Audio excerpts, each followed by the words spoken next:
Thank you, David. And it looks like we have Jim online here. And this the panel discussion came actually last year when we were putting the conference together to provide something a little addition to the group relative to not just having PowerPoint presentations, but to provide a much more interactive opportunity for folks to engage with not just a single speaker, but multiple speakers. So the idea of what we have here today is building upon what we did last year, which received rave reviews during the comments afterward, a panel discussion relative to these CPBMs.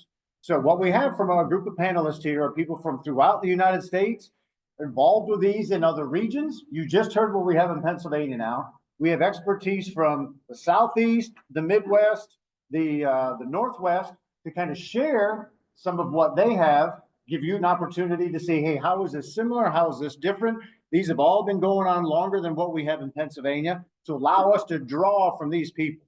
And what we're going to do is I will moderate here to be able to take questions from you once we get going, but I'm going to give each of our presenters 2 minutes to give a little introduction about themselves and a little bit about their experiences so you know exactly where they're coming from and what positions them to be sitting here today. So they don't have any slides. We've asked them to not prepare anything so that we can make this as much of an engaging thing and interactive with the crowd as possible. So we will go through that, and then we will turn it over. You'll be able to ask any questions. We have folks that'll run with the microphone. So if you have a question, raise your hand. And we have 2 mics. So if you see somebody asking, go ahead, you can raise your hand. We'll get the other mic to you. So as soon as that question is done, we'll have another one to be able to go. And with that, you're able to ask a specific question to one of the panelists or just a question at large to the group, and we'll allow them to answer.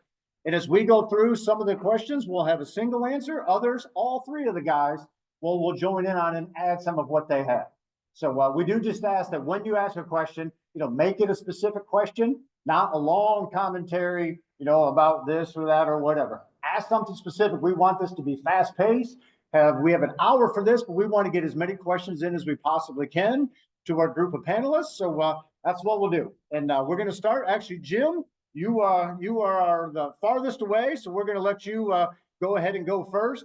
We had some issues with volume earlier today, but we think we have that all figured out now for our virtual presenters. So Jim is the program manager for the Wisconsin Prescribed Fire Council. He has been on over 500 burns. He's extremely experienced with regard to what he's talking about today. And so Jim, go ahead, take a couple minutes, tell us a little bit about yourself and what you do there in Wisconsin. Okay, thanks, Kip. Can you hear me okay? Absolutely, sound loud and clear. Okay, great. I ran an ecological restoration contracting business for about 20 years, starting in 2003. I've since retired from that. I'm now an employee. I help out a little bit, but my main retirement project is working for the Wisconsin Prescribed Fire Council. And I've been heading up the development of our Prescribed Burn Boss certification program. Our status right now is that this is a program that's going to be administered by the Wisconsin DNR. It's in administrative review within the department right now. We're waiting for the secretary to sign off. And so everything's still unofficial at this point until we get the final approval on the program. So this proposed program is aimed at professional level burn bosses who are leading multiple burns in a year on multiple sites. So we're targeting contractors and the nonprofit organizations, land trusts and such. The benefit at this point is only a credential. We opted not to go the legislative route and try to establish liability relief and some of the other benefits that some of the other states have. Our approach is let's establish the certified burn boss program, get a track record so that we have something to show when we go to the legislature and try to get the state law changed. It's a voluntary system, so the system of burn permits in Wisconsin will stay in force. Nobody's required to be certified. We expect that people who are certified will get some recognition for that in terms of applying for special burn permits. We've established or we've adapted the Nature Conservancy's complexity worksheet, which was adapted from the NWCG complexity analysis. And we're targeting, we're trying to qualify people to be able to lead moderate complexity burns. And we're requiring people to to act as the trainee burn boss on 2 evaluation burns that they would have a qualified burn boss sign off their checklist on those 2 burns. We've developed our own training program. We've got 4 training modules that amounts to about 40 hours of training, including fire ecology, fuels and fire behavior, writing a burn plan, and leading a prescribed burn. And we're also allowing alternative route for NWCG or university instruction to satisfy the training requirements. And as far as other details, I can address those in the question and answer. Okay, well, very good, Jim. Well, I certainly appreciate the information there and you being here today. We're going to go to our next one, which is Kyle Lapham. He's the Certified Burn Program Manager for the Washington Department of Natural Resources. Kyle has experience there, but he also has a bunch of experience in some other parts of the country, which make you especially important to our panel today. So I think you got the farthest away award as far as actually coming here. So I know it's a few flights to get from Washington to where we are today. So we certainly appreciate it, Kyle. So go ahead and take a couple minutes and give us a little bit of information about you. Great, thanks.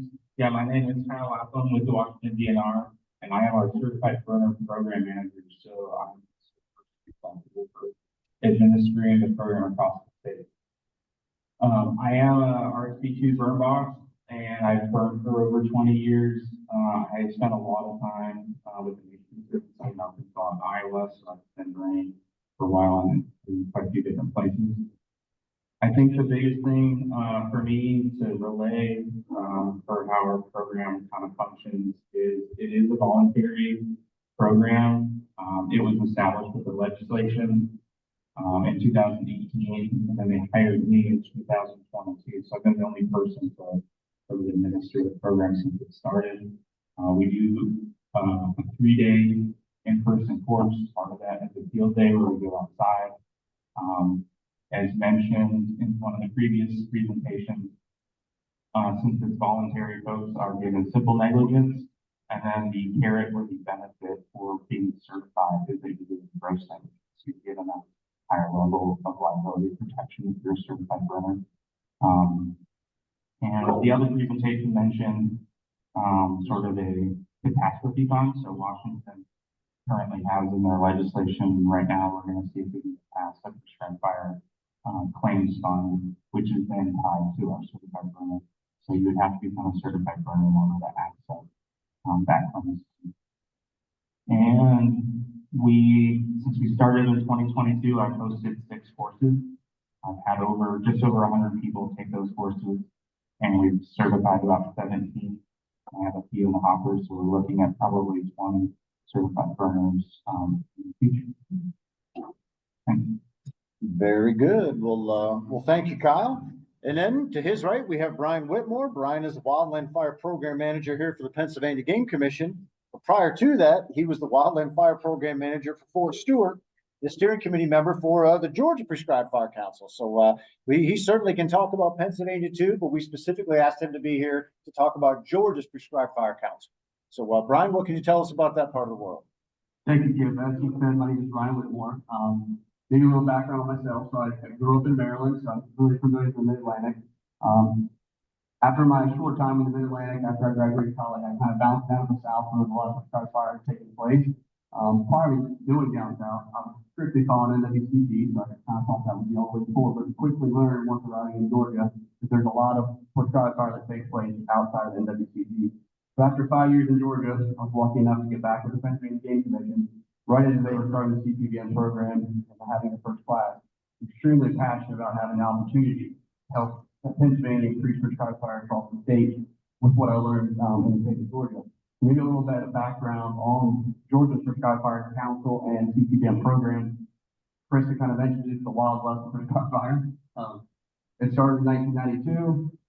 Currently they have probably 6,000, have right at 6,000 CPBMs. Is the gross negligence in the state. Last year in 2024, they burned roughly 1.4 million acres, with private lands burning over 1 million acres of that 1.4 million. Their goal is to get to 2 million acres. Then you have to be, there's a lot of hurdles as you work towards that with smoke management and the large population in the southeast. Of those 6,000 prescribed burners, there's about 150 consultants. The rest of that is private land. So that's a lot of the roots and boots on the ground take place to get prescribed fire accomplished. One thing I also look forward to in my time here in Pennsylvania, coming from Georgia, is changing the culture around prescribed fire. You get to this house, it's completely different. Everyone accepts the smoke, they understand the benefits of it. So obviously that takes decades to accomplish. When that program started in 1992, there was a culture of prescribed fire in the South, but obviously that more burners, more smoke got put into the atmosphere, 1.4 million acres. More people were accepting once they understand the benefits of prescribed fire. Very good. Well, thank you, Brian. Jim, are you able to hear our panelists here as they're talking? Is that coming through audio wise, or are you having trouble here? I'm getting a good part of it. It's a little bit fuzzy. Okay, I'll make sure of any questions here, that I'll relay anything to you. I can repeat it if there's trouble with you hearing, but. So, okay, well, very good. Well, audience, you get a little bit of a background from each of those. Some pretty big differences relative to just numbers of years that some of these programs have been available. So with that, we can go ahead and turn it over to you. And we have two folks running with the microphone. Or one folk. We have one person running with the microphone, but who's got the first question?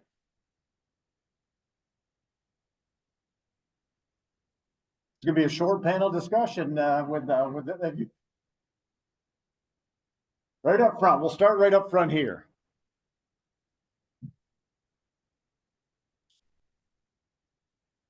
If you have a question in mind, go ahead and raise your hand. I'll get my eye on you, and I can direct Jeremy or one of the other directors to you to follow up. So, I'll start with Brian. You mentioned the different culture in Georgia. Prior to them having the program there in '92, was it still an accepting culture, and was it easier to start the formal program?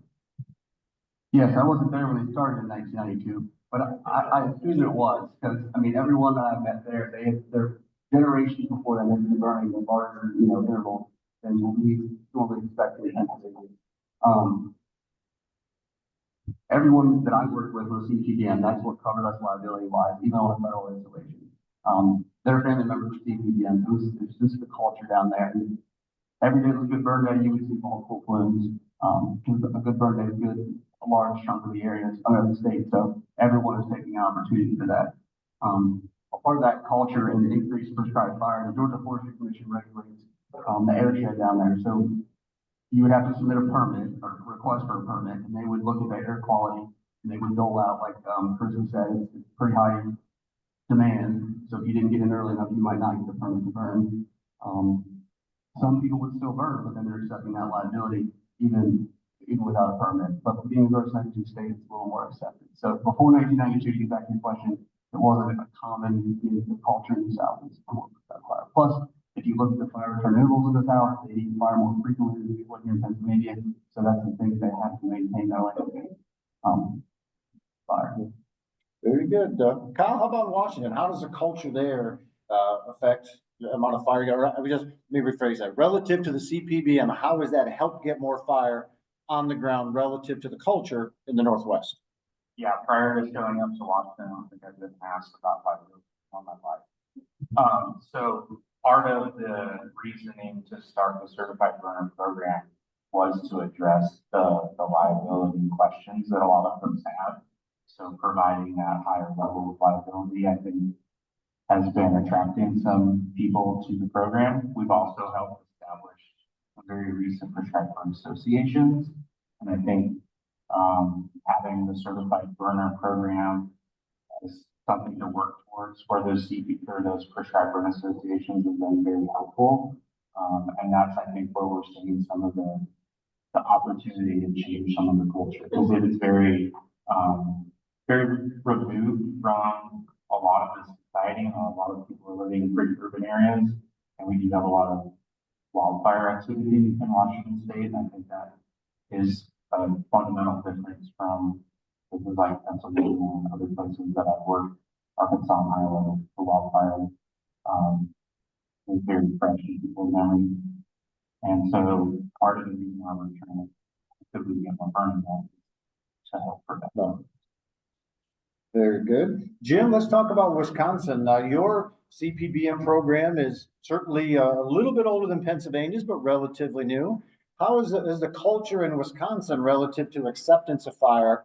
How does that play into how much fire is there, and how is the CPBM program being able to help get more fire on the landscape? We know Aldo Leopold was involved with fire, so there's been some fires in your state in the past. Right, and we've got a very active prescribed fire community, with a lot of burning done by agencies as well as by nonprofit organizations and private landowners and contractors.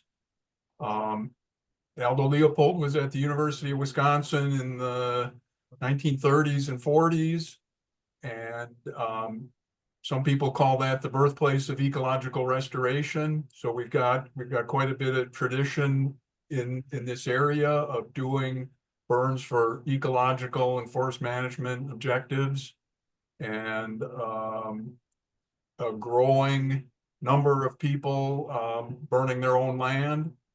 And our objective, we had a fire needs assessment done, the GIS analysis, and found that we've got something like was it 3 million or more acres in Wisconsin that really need to be burned, and that 1 million acres a year would need to be burned in order to keep up with the needs. We're at somewhere between 50 and 75,000 acres a year now. We don't have good numbers, but we're working on doing better tracking. The Fire Council has set a goal to try to hit 500,000 acres a year in the next 10 years. And we saw the personnel as a big need in order to achieve that goal. And especially getting the leadership, getting the pipeline going to get the leadership to be able to manage the number of burns that we would need to do to get to that level. Gotcha. All right. Well, thank you.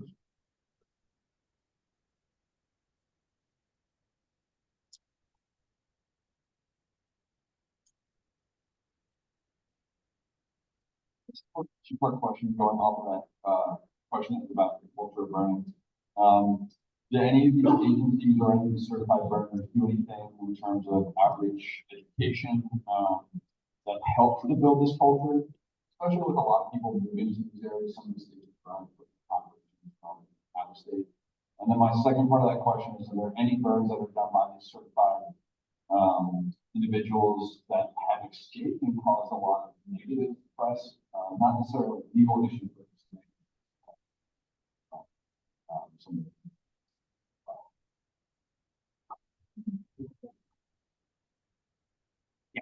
We haven't had any negative effects from any of our certified burners yet. Maybe it's only because it's been a few short years.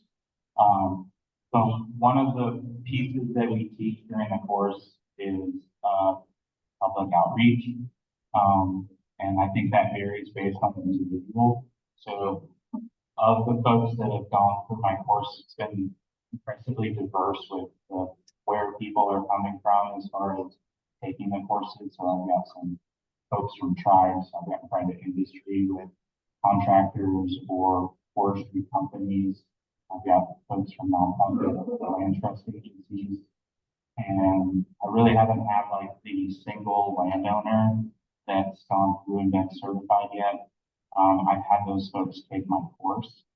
So I think sometimes what they have at their disposal to do outreach, but their permits do at least require them to contact a few folks. And I think it's been stressed as an instructor that outreach has a timeline. So the sooner that you do your outreach, you can then provide an opportunity to get people give you their concerns so that you can address this. So I think part of it is also instructing folks on what they have to do. Go ahead, Don, yeah. Oh, actually, that's okay. So, back to the first question, outreach from CPBN. So Georgia, there's numerous nonprofit organizations such as the Longing Alliance, Salt Timbers, the DNR, the Georgia DNR. They actually have a mascot called Brother Bob. It's Bob Whitesell dresses up in PPE. He goes around and obviously lets the local fire benefit. So it's kind of, the count of two smoking there. There's numerous outreach events that happen just on any given day with the fire festival that happens. Always talk about the benefits of truck fire. There's obviously different stakeholders there, all NGOs, agencies, they all have equipment, which is kind of like the festival of food trucks. So that would be something when he presented the quail, like, wow, we need to learn about this thing to help promote the benefits of the fire. In terms of the negatives question too, I wasn't aware of any negatives in terms of the lost fire and the prescribed fire down there. So accepted that obviously accidents happen, the more, accepted when they do happen. Hey, Jim, how about in Wisconsin? Does your fire council or does your CPBM program do any education or outreach to increase the acceptance of fire in the landscape? We've got a separate education and outreach committee on the fire council. And they put out public information. We've got brochures that we hand out, and we put on an annual conference that probably similar to what you're doing, but we try to also make that accessible to people who are just getting started with fire and want to learn something more. So we're trying to use that as a route to bring more people in. And we've got ambitions for doing more outreach in the future, but that's about what we've got going now. Very good. If I've got one to add. Okay, yep, go ahead, Kyle. So our Prescribed Fire Council put together a website called Put Fire to Work. And that was a really good resource to provide the folks, with it's sort of like a toolkit for how to approach either their neighbors or how to do public outreach in general. So you can grab stuff off of there, to help you, if you want to do like a mailer or something. So the nice thing that was real life usual thing.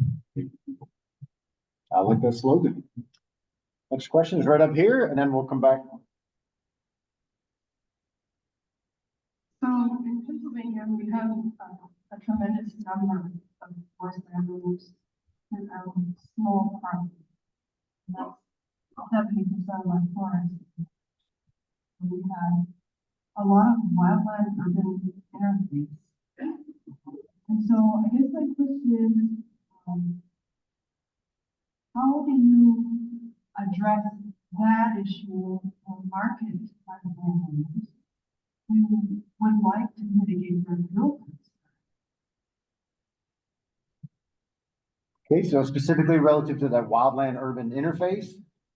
Okay, Yes, the concerns around communities and neighbors that are in relatively close proximity. okay. Who'd like to take a stab at that first? I'll give it a shot. So yeah, in Georgia, they have a Firewise program that's kind of embedded with the Individual Forestry Commission. We put out materials, pamphlets. There's a website where you can go and kind of explain how to mitigate those risks around your property. Our fire use so frequently, that's the needed thing that can happen. I'm not sure what the status of that in Pennsylvania, but I would imagine there's something.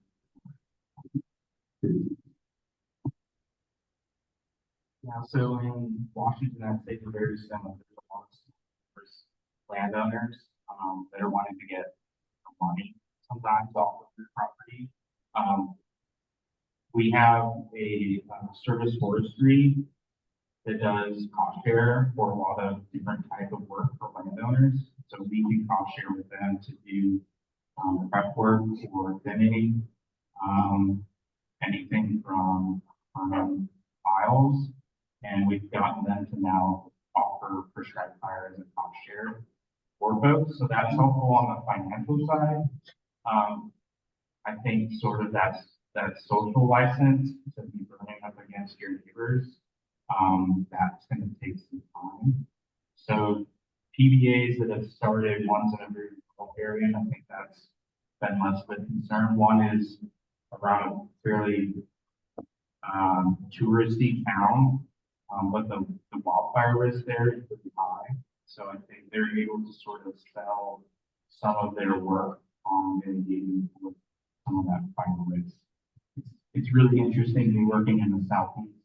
When you talk about prescribed fire, the first thing you talk about is habitat and ecological life services. And then as you move farther west, that conversation tends to stop.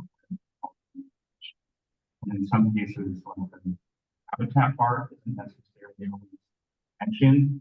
So when I work with private landowners, it's oftentimes you're trying to approach the neighbors and find out what their interests are, because maybe you have several neighbors who are keen on some hunting, and that's something that you can sell with them. So I think a lot of times having conversations with people immediately.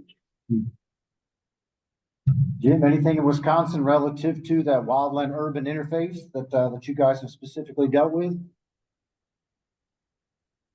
Well, we do a lot of burning in the ex-urban areas that are somewhat populated, so we're often dealing with neighbors, and that's part of our process, is notifying neighbors and putting up signs on the highways to try to limit the number of calls to the fire department. I know that in some of the fire-prone areas of the state, the central sands and the northwest sands that are higher wildfire risk, we're trying to promote prescribed burning for fuel reduction and do that education to people that good fire is going to help reduce the risk of catastrophic fire. Very good. Next question, or over here. Hi, Ellen, I think you mentioned that, Washington, PBA, the area is Georgia or Washington, sorry. If either, the other states have started developing any PBAs, and if so, what suggestions or like what are the key factors that play?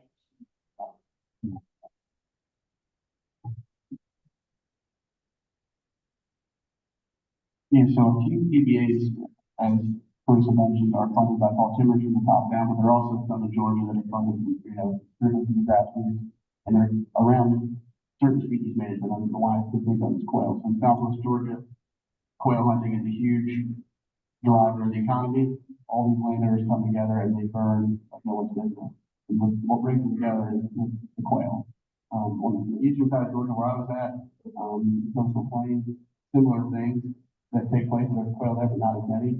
They come together to accomplish their goal. So if you come from the top down, if you come from the bottom up, you just talk to your neighbors and you come together. You have pool resources. You just have to have a similar goal, whatever that goal would be. You know, the wooly interface, you make sure your property is safe, certain species you're managing for, deer, turkeys, like you just have to talk to your neighbors, try to see what interest it is. And then obviously join the council where you can get more resources and funding potentially. Yeah, I think it varies even within one state. So, my experience in the Midwest was a lot of working land, so people were earning money off of the grassland. Something that came in as fire was sort of suppressed by the cedar trees, and that's an economic loss on the land, so there's economic incentive to keep burning, and that's how some PBAs want is that cooperative economic growth. I wouldn't say that's necessarily the case for the ones in Washington, although there's probably a few that are looking at using fire to, help somewhat economically on their property. But I think largely it's sort of a consensus around protecting their communities, both to keep them healthy with burning to keep the forest areas healthy, but also to prevent from that catastrophic wildfires. Several of our places are in some of the highest like ranked areas in the state for wildfire risk. So that's given them available money. They rank high. So we had a nonprofit sort of help be the sponsor for one of those PBAs. We had in Washington, we have a conservation district, so it's sort of like a quasi-state agency that helps with a lot of funding for private landowner things. They've been sort of another sponsor to help get the grant, see the feasibility of starting it. But it's been interesting to see just since I've arrived to Washington, the concept of a PBA. We've had an RC&D person help, and they've done a tour where they took people to California of all places to learn how to start PBAs. They've actually been very successful in California, and that models pretty well with what Washington's looking to do. And so there has to be some sort of like key person or driver to like really, I think, engage with multiple people on that sort of grassroots level to gain that momentum to get people together. And then I think once that's sort of started, it takes off pretty well.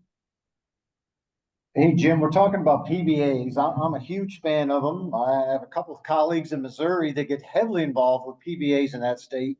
And I know they allow a lot of additional burning on private lands in Missouri because of those. What's the situation in Wisconsin? Do you guys have any PBAs or many, or what's your landscape look like? Our PBA action at this point is very informal. We've got a number of groups of landowners that get together with the neighbors and burn their land and burn each other's land. We don't have much organized. The fire council is working on being able to help promote formation of PBAs and assist people in getting their land burned with training. We're really targeting landowners for training and looking at hopefully being able to provide some kind of technical assistance with writing burn plans, and possibly even in some cases providing a burn boss to help people get their land burned. And then we're also working closely with the insurance people to help clarify for landowners to know if their landowner or homeowner insurance covers them and under what conditions does it cover them for prescribed burn activities. Okay, very good. Seems like a natural progression in many areas as we get additional fire on private lands, CPBM programs, more folks together, educational opportunities and outreach, insurance opportunities. So good. All right, next question we have up front here. Yeah, thank you.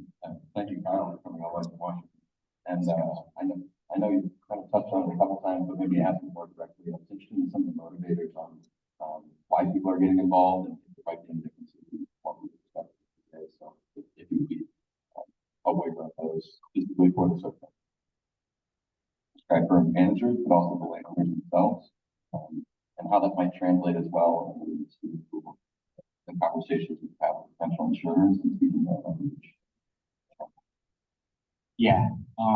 So some of the forestry companies that have sent individuals have been motivated because they said that once this was available in the state, their insurance was encouraging their employees to then become certified burners. So I think that insurance piece is important because it's sometimes hard to get.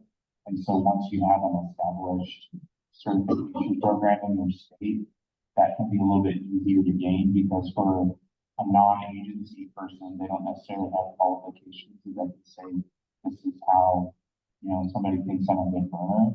I talk about my program as being responsible burners. So that's one way to sort of show that they're more responsible than the average person. And that has given one of our like contractor businesses, accessibility to getting insurance. So I think that's a huge win. I think other motivators for folks wanting to get it, is, I think, the fundamental part of if you're not with an agency, it's the only thing to really show that you have certifications. There's numerous certifications for other things like the pesticide, foresters, they get certified to be a registered forester. So I think fire is just kind of following in line with that and sort of like a standard for what occurs in a lot of places. So it kind of just makes sense. And if it's available, they're going to go get it. Because that shows that they're being professional and more responsible for that average person.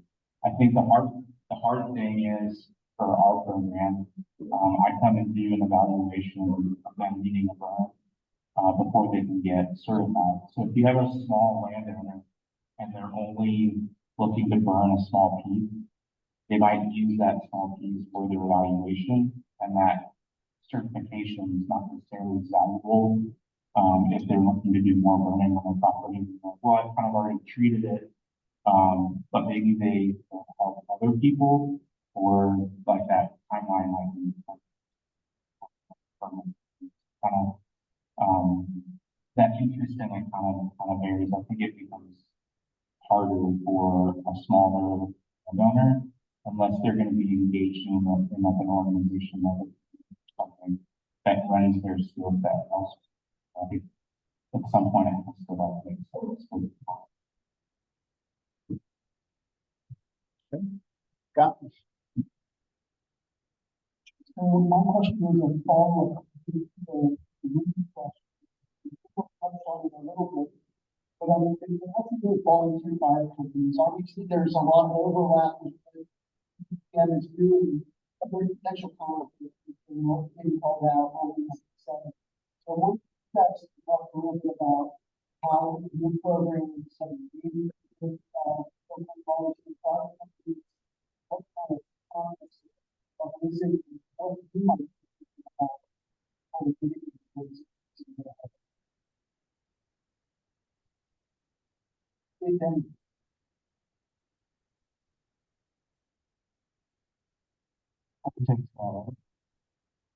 in Georgia, CPDNs, obviously they get a permit from the Georgia Forestry Commission, and they, a part of their notification, they would let the volunteer fire company know, so that kind of mitigated the fire company showing up. So I think that obviously notification, early communication is beneficial for our CPDNs going forward. Making sure they're notifying the volunteer fire company, meet them, let them know what's going on in their CPDN. So when and if they start burning, maybe the fire part of them will show up and try to shut it down. And then maybe on DCR's end, just communicate that their CPDNs come through the pipeline. This is what it looks like across the state going forward. Just mitigate it on the front.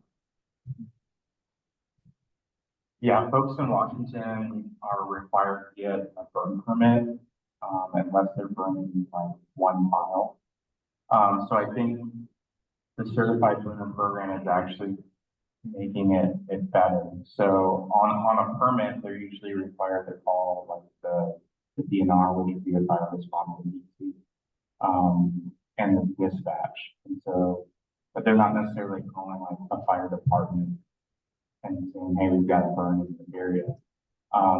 The benefit to the certified burner program is we're requiring a burn plan and encouraging people to put down calling those volunteer fire departments prior to burn.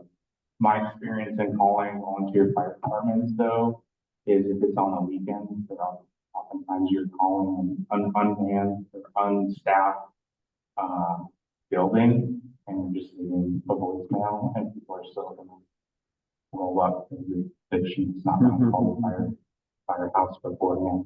But I think part of it comes down to that outreach on the certified burners. If that's becoming a normal thing, maybe it's getting to know your local fire response people so that you're letting them know the best way possible that you can burn. And social media is what it is, but sometimes even just those social media pages are sometimes pushing out things and fire departments pick up on that as well.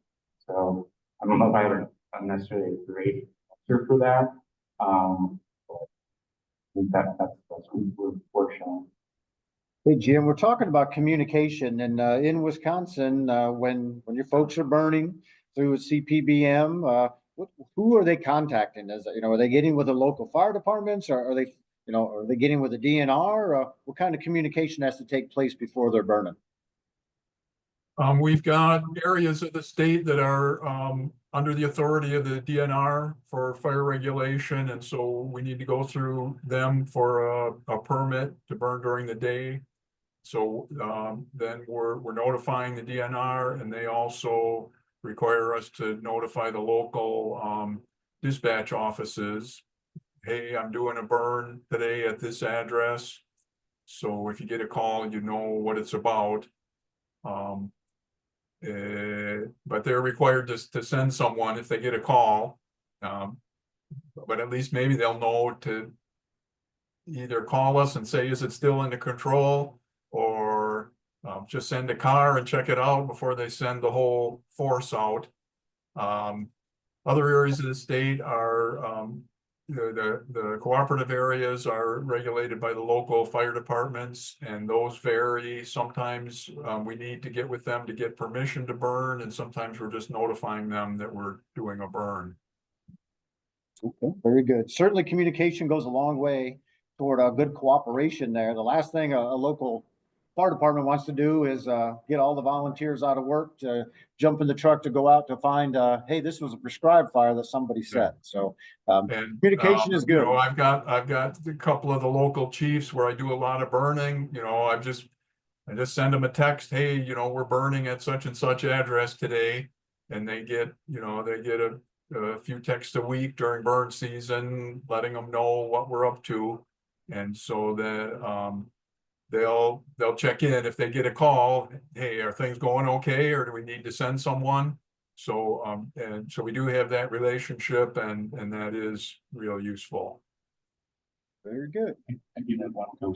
Go ahead, Kyle. Some folks have actually invited the fire departments out, either because maybe it was required on the permit, or they were like what they were doing, or also opportunities to get trained. And I know from experience, volunteer folks need a certain amount of hours, and sometimes you can count that certain things. So it could also be beneficial if they're engaging them, but on the volunteer side, we have some paid departments that are becoming more engaged with burning on private land. I think that's become very good. I'll just do a follow-up as well. So in Pennsylvania, we're not required to get a permit to burn as you would in Georgia, but obviously communicating with the volunteer fire companies people can up front is great. But maybe as a program developed here in Pennsylvania, public interface that could show what the fire department happening so that anyone can help, not just volunteer fire companies can see what's happening, and not necessarily plan across the state, but when you pull the trigger on a burn, you notify the community it's not. Something just put out there so people can actually log on and see like a map, Pennsylvania, where the fires are occurring, just as a heads up to them. Very good. Right up front here. Yeah, there's been some talk here that kind of alludes to the other states that are able to work with similar landowners. That's something that's very, very Pennsylvania. I don't know this. I heard stat earlier. So, is there anything like how states have engaged this?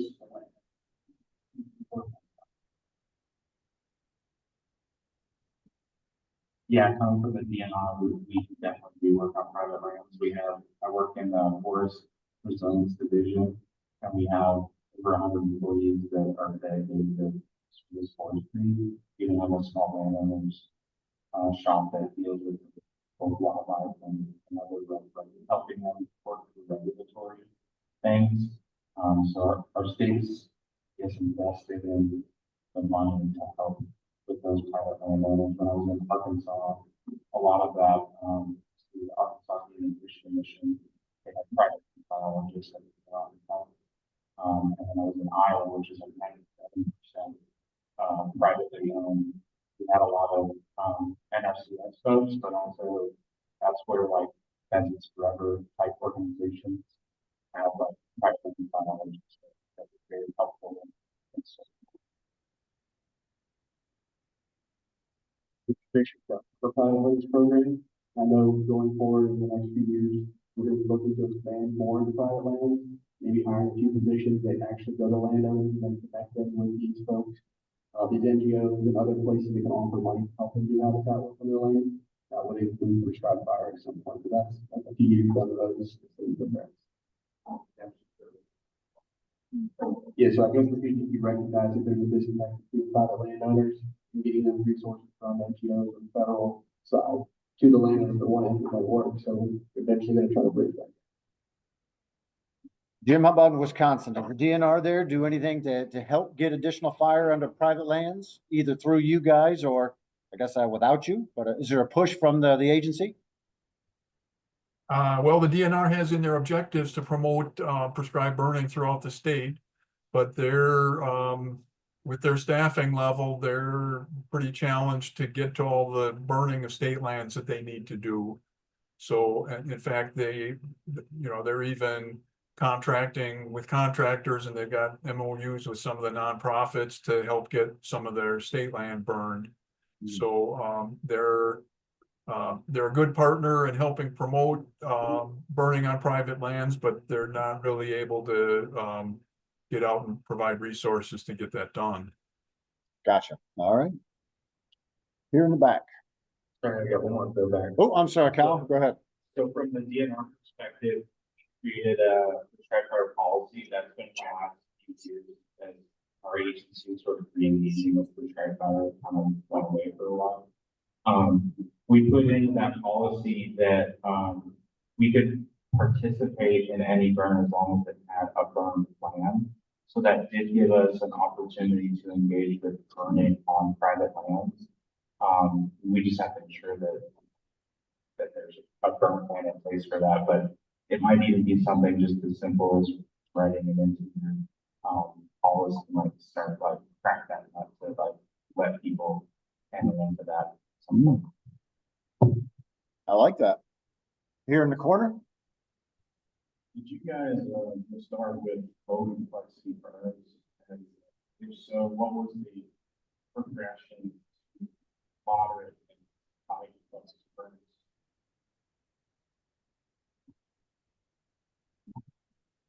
So for our certification program, we don't differentiate like tile burning or broadcast burning. We don't have any sort of complexity rating for our burning. Some states have chosen to break out like tile burning as one separate certification, broadcast is another. Kind of left it open. Maybe if for some reason there's a need in the future, we could sort of establish that.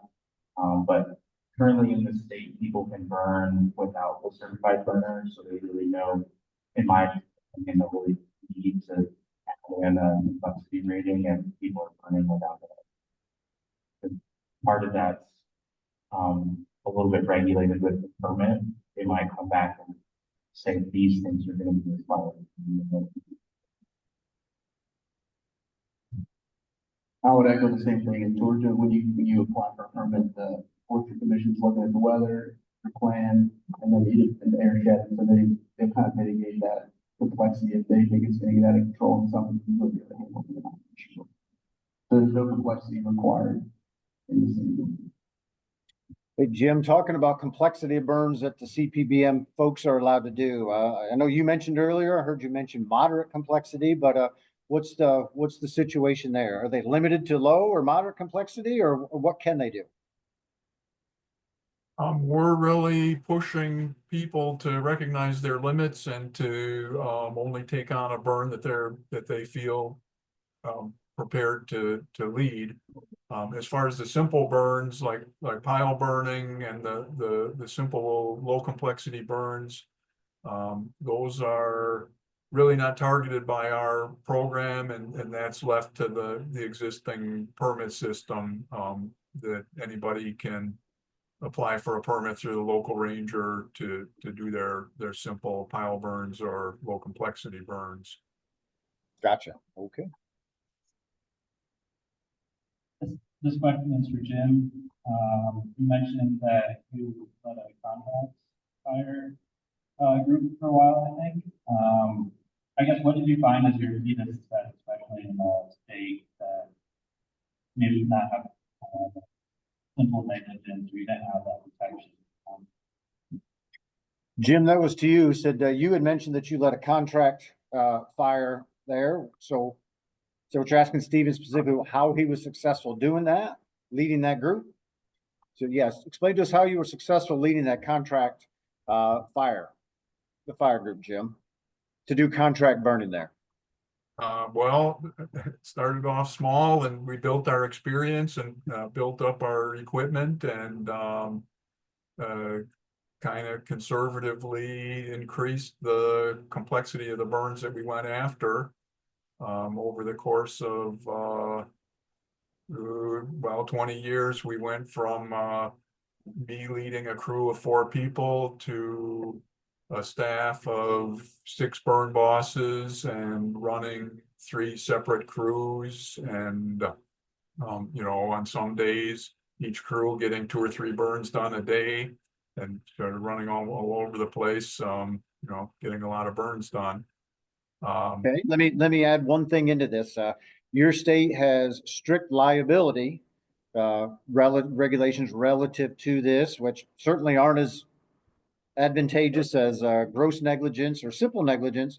Did your tact in starting that, did that differ because of your strict liability laws that you have, or was that just you were just working with what you had, so you were just going forward regardless? Yeah, and we had one escape during those years that led to a claim, and the insurance company paid the claim, and it was, I don't know, it was might have been $3,000 or $4,000 worth of fire department bills for the departments to come out and contain that escape. And then we got non-renewed the next year. We were able to find another carrier to insure us. And the strict liability didn't really enter into it. There wasn't a huge damage, and you know, it was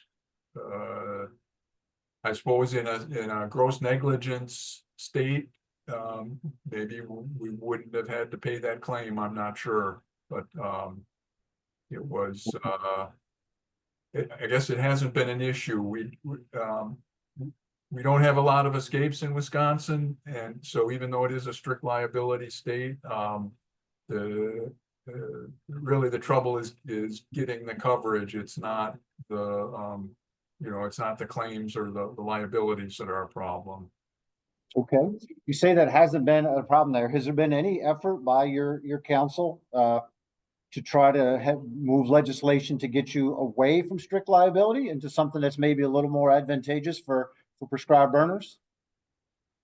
Yeah, that's been a goal of ours for a long time, and this voluntary certification program is our first step.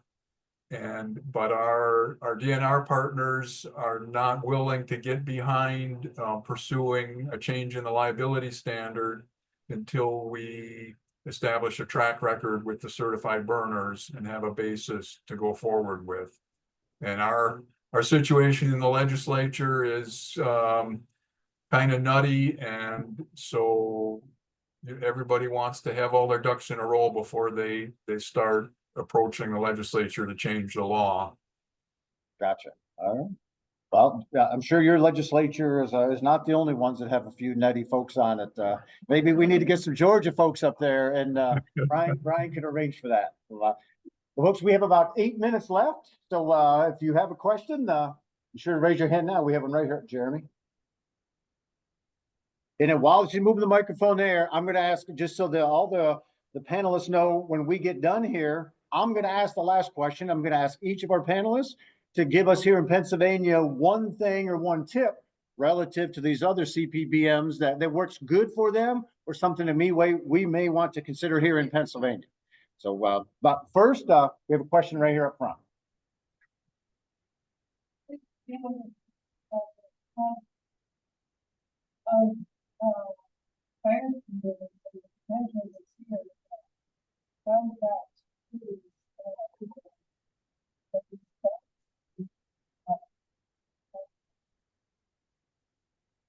I'm going to be some of them. But yes, some special by in investing in this idea of contract burning, probably equipment companies that are going to.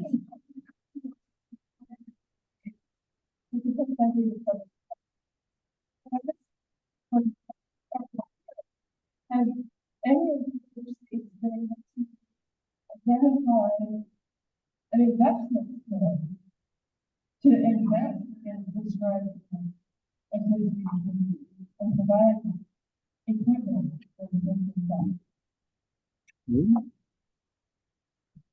Let's start with Georgia. Any investment sources in PBAs in Georgia? Brian? Yeah, so the council, as well as obviously the state agency, put a lot of money.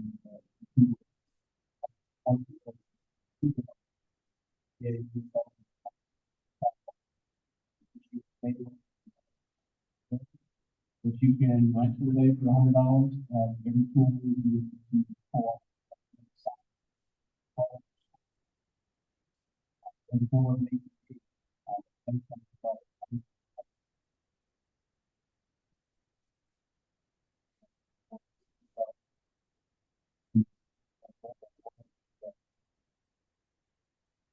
Yeah, I second that.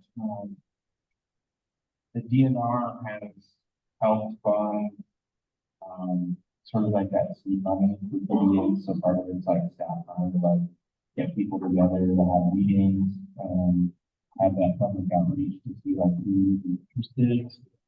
And sort of like that introductory, seed money to get people on that. We funded, travel trailers. There's lists online for like what they do. For those burn trailers that can be helpful. And I think there's also opportunities through some nonprofits like Turkey, what? Yeah, National Wild Turkey Foundation, I think Webco. There's a lot of some nonprofits that those goals go kind of hand in hand. I think part of it is helping to identify if it's a certain area in the state that you're looking at. A lot of times things start with focal areas. You sort of prioritize maybe where you would want to start something, but maybe your interest isn't necessarily around a focal area for something like species wide, but maybe it's like where in the state is there already sort of like that public interest in and around it, and then start with where you think you might have success, and sort of go that route. But there's people interested in fire. Sometimes it's just getting them to. So it might even be having like a festival event, some sort of event that the public can engage with fire in sort of like a positive, low risk thing. I mean, I've always been surprised with people's first experience with fire, and they just didn't realize how engaging it can be. So just having it be a festival. Jim, how about in Wisconsin? Are there any investment sources for the CPBM program or for PBAs there? We've been kind of shaking the bushes looking for support for pushing forward on certification and especially the training program. We've got a little bit of Forest Service money that's supported the certification development.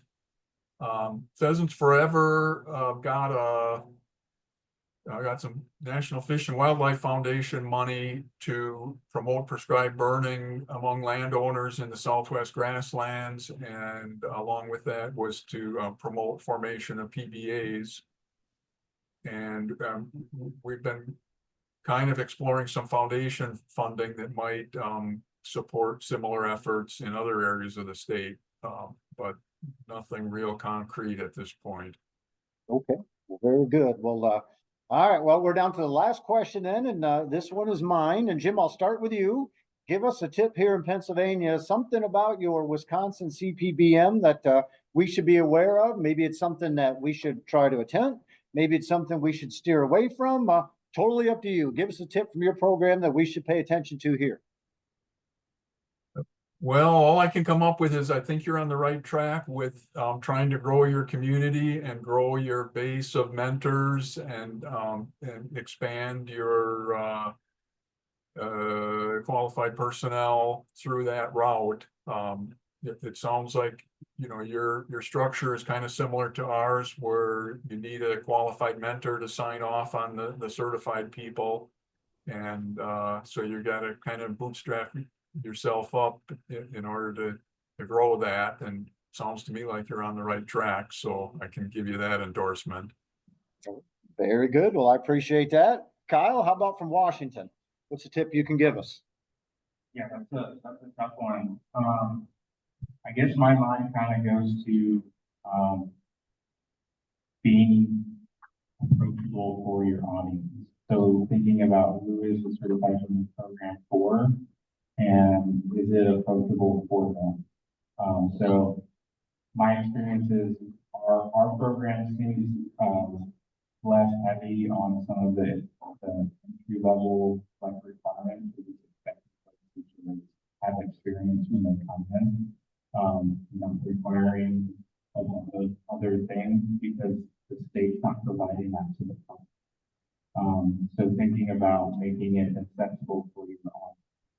I think Oregon and California have some really high standards for entry into the program. And so if that's their audience, then I think that's appropriate. But we also have the ability to change and adapt things over time. So maybe just building in that flexibility as you think about getting to your audience. I like it. Thank you.